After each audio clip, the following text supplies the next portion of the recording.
तो ये क्षमा मांगना भी कोई एक इंसान को छोटा नहीं दर्शाता। ये तो वाकई ही करुणा के भाव से, एक विनम्रता के भाव से, एक ह्यूमिलिटी के भाव से ये भाव का भी जन्म हुआ। और वहीं हर किसी के लिए भी कि अगर किसी और ने हमें चोट पहुंचाई तो उसकी क्षमा मांगने से पहले उसको माफ़ किया जाए, और जहां हमसे गलती हुई तो किसी की इंतज़ार नहीं हो कि वो आके बोले क्षमा मांगे। ये खुद ही एक मन चेतना से भरा, एक इंटेलिजेंस, उस तरह से इमोशनल, एक आईक्यू की बात कि कैसे वो सेंसिटिविटी से हैंडल करके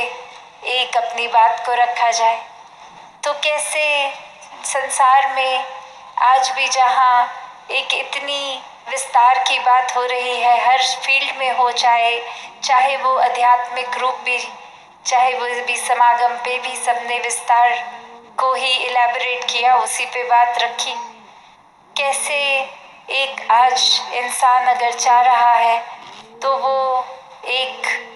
उस तरह विस्तार करने लगा है जो कहीं से प्रमाण नहीं देता इंसानियत का। वो एक एक किसी की कमियों को पकड़ के ऐसे उछाल दे, चाहे वो आज इतना नहीं एक मेहनत भी करनी पड़ती कि किसी को जाके बोलो, बस एक छोटी सी चीज़ ही चिंगारी लगाने के लिए काफ़ी है। चाहे वो आजकल हम सोशल मीडिया का भी रूप देखते हैं कि किसी ने कोई एक फ़ोटो डाली या कमेंट दिया और उसके नीचे ही कुछ ऐसी बातें बोल दी कि बस सब वो आग की तरह नफ़रत फैल गई।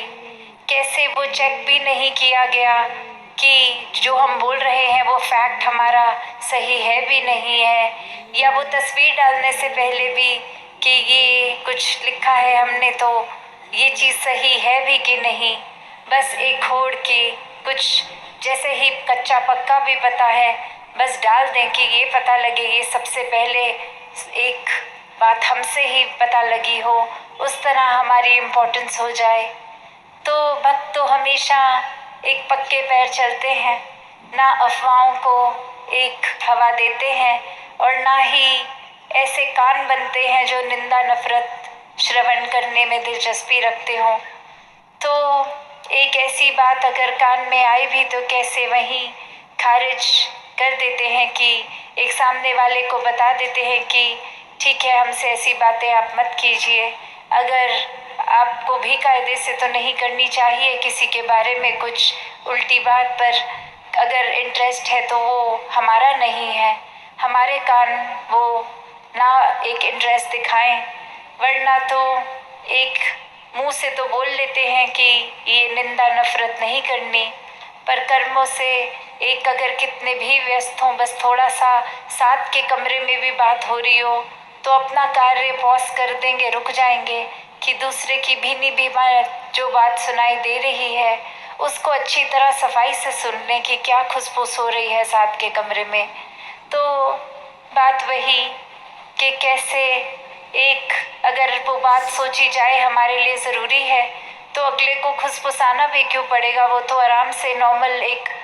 उस आवाज़ में बोल ही देंगे कि हम भी सुन लें। वो या उनको लग रहा है कि ये हमारे लिए उचित नहीं इसलिए धीरे बोल रहे हैं, या फिर वो कोई उनकी अपनी पर्सनल बात है जिससे हमारा कोई लेना देना नहीं है इसलिए वो बोल रहे होंगे। तो अपना कान उनकी बात में हमें डालना ही क्यों है।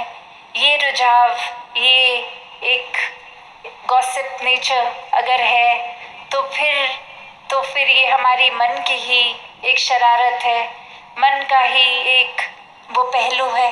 जिस पे ये काबू करना, एक इसको किस तरह से चैनलाइज करना है, वो फिर हमारे अंदर ही बात है, हमारे ऊपर ही निर्भर करता है। तो